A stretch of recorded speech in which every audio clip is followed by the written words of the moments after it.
नमस्कार साथियों, कैसे हैं आप लोग। उम्मीद करते हैं आप लोग स्वस्थ होंगे, सुरक्षित होंगे और अपनी पढ़ाई निरंतर कर रहे होंगे। साथियों, आज है रविवार और मैं आज सामान्य हिंदी से संबंधित महत्वपूर्ण प्रश्न उत्तर लाई हूँ। इससे पहले भी मैंने बहुत से सामान्य हिंदी से संबंधित प्रश्न उत्तर रखे हैं जो विभिन्न प्रतियोगी परीक्षाओं में पूछे जाते हैं। आज भी मैं महत्वपूर्ण प्रश्न उत्तर लेकर आई हूँ और आज का हमारा टॉपिक है विलोम शब्द। उससे पहले मैं माफ़ी चाहती हूँ कि मैं कल सैटरडे को सामान्य हिंदी की क्लास नहीं दे पाई और भूलवश मैंने साहित्य की ही क्लास अपलोड की थी। तो आज मैं सामान्य हिंदी की क्लास लेके आई हूँ। विलोम शब्द बहुत ही इजी टॉपिक है, लेकिन हम किसी भी टॉपिक को इजी या कठिन नहीं कह सकते हैं दोस्तों, क्योंकि हर टॉपिक का अपना महत्व होता है और हर टॉपिक से प्रश्नोत्तर पूछे जाते हैं और हर प्रश्न का आंसर हमें सही करने पर 1 नंबर ही मिलता है। तो वह 1 नंबर बहुत महत्वपूर्ण होता है। आप सभी प्रतियोगी परीक्षा दे रहे हैं तो आप जानते हैं कि 1 नंबर कितना महत्वपूर्ण है। तो हम इस टॉपिक को भी बिल्कुल सरल नहीं समझेंगे और देखेंगे कि कैसे प्रश्न पूछे जाते हैं। देखते हैं पहला प्रश्न, अनिवार्य का विलोम शब्द है। तो अनिवार्य का विलोम शब्द क्या होगा? अपरिहार्य, वैकल्पिक, ऐच्छिक या बी और सी दोनों। तो अनिवार्य क्या होता है दोस्तों कि एक बता दिया जाता है कि अनिवार्य है, ये सभी के लिए है, तो ये क्या है? अनिवार्य है ना। चाहे हमें कुछ पसंद हो ना हो, लेकिन वो जरूरी होता है करना, तो यही है अनिवार्य। अनिवार्य का विलोम क्या हो जाएगा? तो अनिवार्य का होगा एक वैकल्पिक, जिसे हम चुन सकते हैं। अनिवार्य तो हमें थोप दिया गया है ना कि जरूरी है, ये करना ही है आपको। वैकल्पिक मतलब हम उसमें से चुन सकते हैं, हमें विकल्प मिलते हैं। तो अनिवार्य का वैकल्पिक भी ठीक है। और ऐच्छिक, ऐच्छिक मतलब अपनी इच्छा के अनुसार। तो अनिवार्य का विलोम ऐच्छिक भी है, वैकल्पिक भी है। तो डी ऑप्शन हमारा सही हो जाएगा। बी और सी आंसर हमारा सही है। आगे बढ़ते हैं। अगला प्रश्न है हमारा आविर्भाव। आविर्भाव का सही विपरीतार्थक शब्द क्या होगा? विपरीतार्थक समझते हैं आप, मतलब विलोम शब्द। तो किसका? आविर्भाव का किसका विलोम पूछा गया है दोस्तों? आविर्भाव का विलोम पूछा गया है। तो आविर्भाव का विलोम क्या होगा? प्रादुर्भाव, सद्भाव, तिरोभाव, अभाव। तो आविर्भाव का विलोम हो जाएगा दोस्तों तिरोभाव। तिरोभाव हो जाएगा इसका विलोम शब्द। किसका? आविर्भाव का। पहले हम देख लेते हैं कि आविर्भाव जो शब्द है ये इसका मतलब क्या होता है ना दोस्तों। किसी भी शब्द का विलोम, अर्थ या उसके पर्यायवाची समझने के लिए पहले हमें उसका अर्थ समझ लेना चाहिए। तो आविर्भाव का अर्थ होता है दोस्तों उदय या अवतरण या प्रकट होना। किसी चीज का उदय होना, अवतरण भी वही होता है और प्रकट होना तो आप समझते ही हैं। तो तिरोभाव का क्या हो जाए? इसका विलोम है तिरोभाव, तो इसका हो जाएगा अदृश्य होना, लोप होना। ठीक है दोस्तों। और जो प्रादुर्भाव दिया है इसका भी इसका जो आविर्भाव है समानार्थी शब्द है दोस्तों। ठीक है, प्रादुर्भाव आविर्भाव का ही समानार्थी शब्द है। और समभाव का अर्थ समान, समान भाव होता है। और अभाव का अर्थ होता है कमी। अभाव का अर्थ होता है कमी और स्वभाव का अर्थ होता है संभाव का क्या अर्थ होता है? समान भाव। ठीक है दोस्तों, उम्मीद करते हैं आपको समझ में आया होगा। और अगला प्रश्न देखते हैं। प्रश्न संख्या 3 है अवनी। क्या है दोस्तों? अवनी शब्द दिया है और इसका विरुद्धार्थी, देखो कहीं विपरीतार्थी लिखा है, कहीं विलोम लिखा है, कहीं लिखा है विरुद्धार्थी शब्द। तो ऐसे ही एग्जामिनर थोड़ा सा घुमा देते हैं और एग्जाम का प्रेशर इतना ज़्यादा होता है कि हम वहाँ पे सोच नहीं पाते हैं क्या लिखा है। तो देखते हैं विरुद्धार्थी शब्द क्या होगा इसका। किसका? अवनी का। किसका पूछा है दोस्तों? अवनी का पूछा है। तो देखते हैं अमन, चक्षु, अग्नि, अंबर। तो क्या होगा दोस्तों? अवनी का विपरीतार्थक शब्द होगा अंबर। ठीक है दोस्तों, अवनी का विलोम अंबर होगा। अवनी का अर्थ क्या होता है? अंबर तो आप समझ रहे होंगे क्या होता है अंबर का अर्थ। अवनी का थोड़ा सा देख लेते हैं कि अवनी का अर्थ होता है पृथ्वी, तभी तो इसका विलोम अंबर आकाश हो गया है ना। अवनी का अर्थ पृथ्वी होता है। अगला प्रश्न है, प्रश्न संख्या 4 है हमारा, सॉरी, अनुरक्त। क्या है दोस्तों? अनुरक्त शब्द का विलोम शब्द क्या होगा?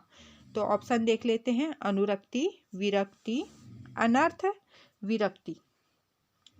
ठीक है दोस्तों। अच्छा, मैंने विरक्ति 2 बार लिख दिया है, विरक्त होना चाहिए था इसने, ऑप्शन डी ने विरक्त होना चाहिए था दोस्तों। मैं माफ़ी चाहती हूँ कि इसमें छोटी की मात्रा लग गई है गलती से, जबकि विरक्त होना था इसका। क्या होना था? विरक्त, क्योंकि विरक्त ही इसका आंसर है, विरक्ति नहीं होगा, विरक्त इसका आंसर होगा।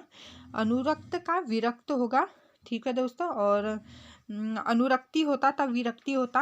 और यहाँ पे मेरी थोड़ी टाइपिंग मिस्टेक रही, इसके लिए क्षमा चाहती हूँ। विरक्त ठीक है दोस्तों, अनुरक्त का। अगला प्रश्न, अश्लील। क्या लिखा है? अश्लील शब्द का विलोम क्या होगा? अश्लील आप समझ रहे होंगे, अच्छा शब्द भी नहीं है और अच्छा भी नहीं होता। अश्लील का मतलब गंदा ही होता है। तो अश्लील शब्द का विलोम होता है श्लील, दुश्लील, अनावृत और कुश्लील। तो क्या होता है दोस्तों? इसका होता है सलील। क्या होता है दोस्तों? सलील जो शब्द है यह अश्लील का विलोम शब्द है। और आगे बढ़ते हैं हम। अगला प्रश्न है प्रश्न संख्या 6, अमर शब्द का विलोम शब्द है। तो अमर शब्द का विलोम आप जानते होंगे, फिर भी मैंने यह रखा है। कभी कभी ऐसा होता है कि हम बहुत इजी प्रश्नों को भी गलत कर देते हैं, इसलिए मैं इस प्रश्न को लेके आई हूँ। और तो देखते हैं, मृतक, मृत्यु, मरण, मर्त्य। तो बताइए दोस्तों, अमर का क्या होगा विलोम शब्द? अमर का विलोम शब्द क्या होगा? तो अमर का विलोम शब्द होगा दोस्तों मृत्य, ठीक है। मर्त्य जो है, मर्त्य लिखा है, तो यह है अमर शब्द का विलोम शब्द। जबकि मृत्यु क्यों नहीं होगा? क्योंकि यह जीवन का होता है, जीवन का मृत्यु, ठीक है। और अमर का मृत्य, ठीक है। तो ये समझना है हमें, बहुत ईजी होता है ये तो। अब है अंतर्मुखी।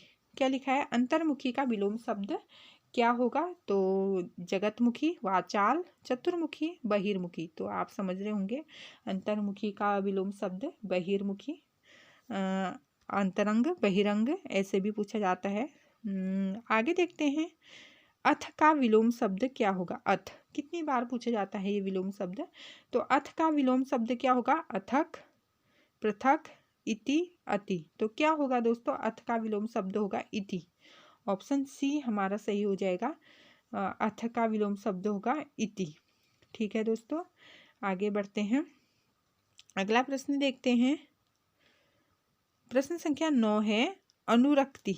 क्या लिखा है दोस्तों? अनुरक्ति। अभी अभी हमने अनुरक्त देखा, अनुरक्त का विरक्त देखा था, अब है अनुरक्ति। तो उस समय मैंने बताया था कि अनुरक्ति का विरक्ति होता है। क्या होता है दोस्तों? अनुरक्ति का विलोम हो जाएगा विरक्ति। और जबकि जो विराग है दोस्तों, विराग का होता है अनुराग, आप जानते ही हैं। और तिरोभाव का अभी अभी देखा था हमने, आविर्भाव, तिरोभाव का विलोम शब्द होता है। अगला प्रश्न, प्रश्न संख्या 10 है, आकलन शब्द का विलोम शब्द है। तो आकलन शब्द का विलोम शब्द क्या होगा? विकलन, संकलन, समाकलन, प्राकलन। तो जो विकलन शब्द है यह आकलन शब्द का विलोम शब्द है। अगला प्रश्न है प्रश्न संख्या 11 है, अमित शब्द का विलोम है। अमित शब्द का विलोम शब्द है सुमित, कुमित, परिमित, दुर्मित। तो अमित शब्द का विलोम शब्द क्या होगा? यहाँ पे परिमित जो शब्द है यह अमित शब्द का विलोम शब्द है। आगे बढ़ते हैं, अनुलोम शब्द का विलोम शब्द है। तो अनुलोम का विलोम क्या होगा दोस्तों? जो प्रतिलोम है यह अनुलोम शब्द का विलोम शब्द है। अगला देखते हैं, अगला प्रश्न है अलव्य।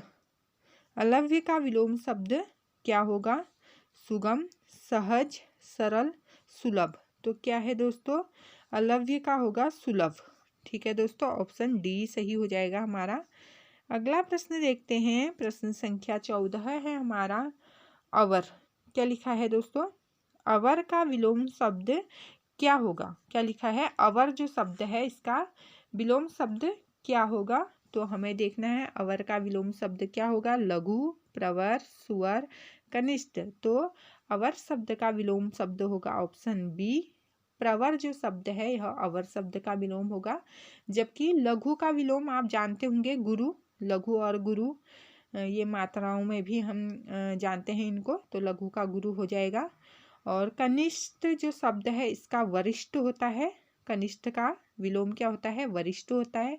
सुअर का होता है कुंवर, कुंवर, ठीक है। तो ये हैं कुछ विलोम शब्द। आगे बढ़ते हैं। प्रश्न संख्या 15 है आवाहन। आवाहन का विलोम शब्द क्या है? बहुत बार ये पूछा जाता है आवाहन। आवाहन का होगा आवाहन, तिरोभाव, विसर्जन, धन्यवाद। तो बताइए दोस्तों क्या होगा? आवाहन का होता है विसर्जन। ठीक है, कुछ किसी चीज का आवाहन हम करते हैं फिर विसर्जन करते हैं। जैसे गणपति उत्सव में आप देखते होंगे पहले गणेश जी का आवाहन किया जाता है और फिर विसर्जन किया जाता है, तो ऐसे भी आप रिलेट कर सकते हैं। अगला प्रश्न है, प्रश्न संख्या 16 है हमारा अग्र। क्या है दोस्तों कि अग्र शब्द का विलोम शब्द है। तो अग्र शब्द का विलोम शब्द क्या हो जाएगा? देखते हैं हम अपने ऑप्शंस। पीछे, पश्च, पृष्ठ, आगे। तो अग्र का पश्च आप जान रहे होंगे, अग्र मीन्स आगे, पश्च मीन पीछे। तो बहुत इजी है, अग्र का विलोम हो जाएगा पश्च। तो दोस्तों ये हैं हमारे विलोम शब्द।